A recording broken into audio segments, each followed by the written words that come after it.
Friends, let's look at 3 pillars today for beginners that if you do these things, you will absolutely build a solid foundation that you will build upon for the rest of your guitar playing lives, all right? So, I've taught over 10,000 one-on-one lessons, and these are the things that absolutely move the needle the most without getting in the weeds, okay? The very first thing that you want to do when you get your guitar is you want to, number one, carry the pick around with you everywhere. And I mean everywhere. You're walking around in the grocery store, carry it with you.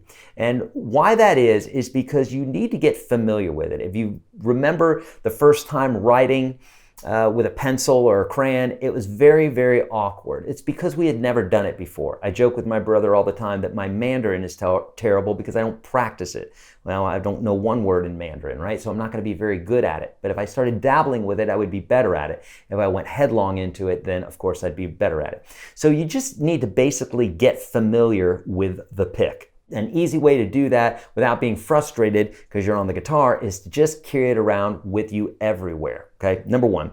And part of that number one is also carrying the guitar around with you. Not everywhere, but when you're at home, when you're watching TV, if you're not wanting to play, put the guitar on your lap and get used to it being under your arm. Why? Because you need to just get accustomed to how it feels.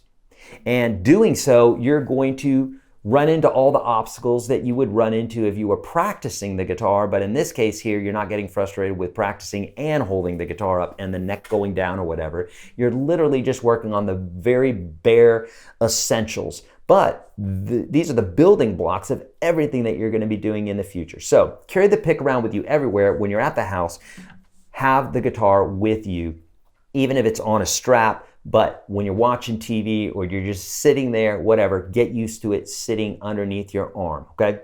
Number 2 is what I call the pick rest. And this is something that I've never seen another guitar teacher teach, and they should, because it's absolutely essential. And I've had so many of my students say, Eric, that changed the way that I play guitar and it helped out so much. The pick rest goes like this. Just taking the pick and picking, say, string 6, and taking the pick and resting it on string 5. So for instance, like this. It's a very simple movement. Most people, when they pick, they kind of just do this and they're out here. And that's a lot of play from here to just pick out like that, right? It's not very precise. But getting used to the pick rest will make you a very precise picker. So we'll take that pick and we'll pick through string 6 and we'll rest on string 5. That's literally that simple. Now, when I sit down with students the first time and they do this, they're still picking out here or they just don't get the idea of it. So I know that this is an obstacle for some folks.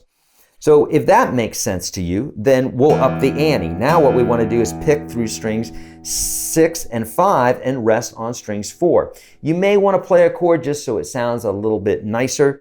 So in this case here, I'm picking through 6 and 5 and landing on string 4. Now what you want to avoid is doing this. Both of those notes to sound pretty solid, like it's one strike. And then move on from there. Do 3 strings, 4 strings, 5 strings, and every time resting on the next string below it.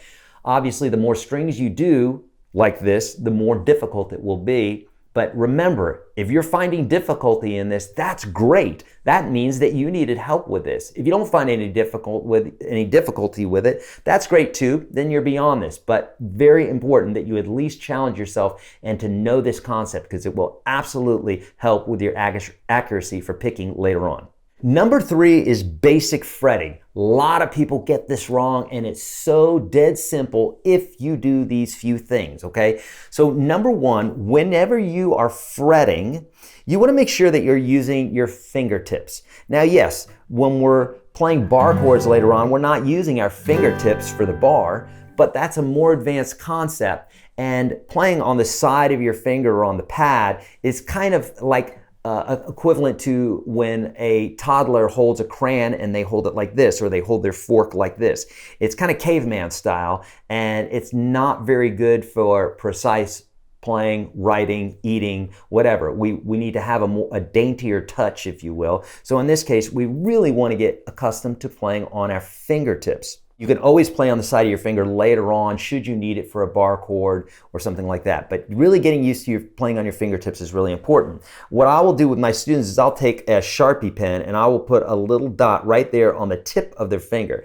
This is the tip of your finger. So if you're looking at your hand straight on like that, it's the tip. This is not considered the tip. This is the pad of your finger. So that doesn't count. Right on the tip of your finger, take a pen or something like that and put a little mark there so that when you're playing and you see that dot looking up at you, it will remind you that you're not playing on your fingertips. So that's number one, play on your fingertips.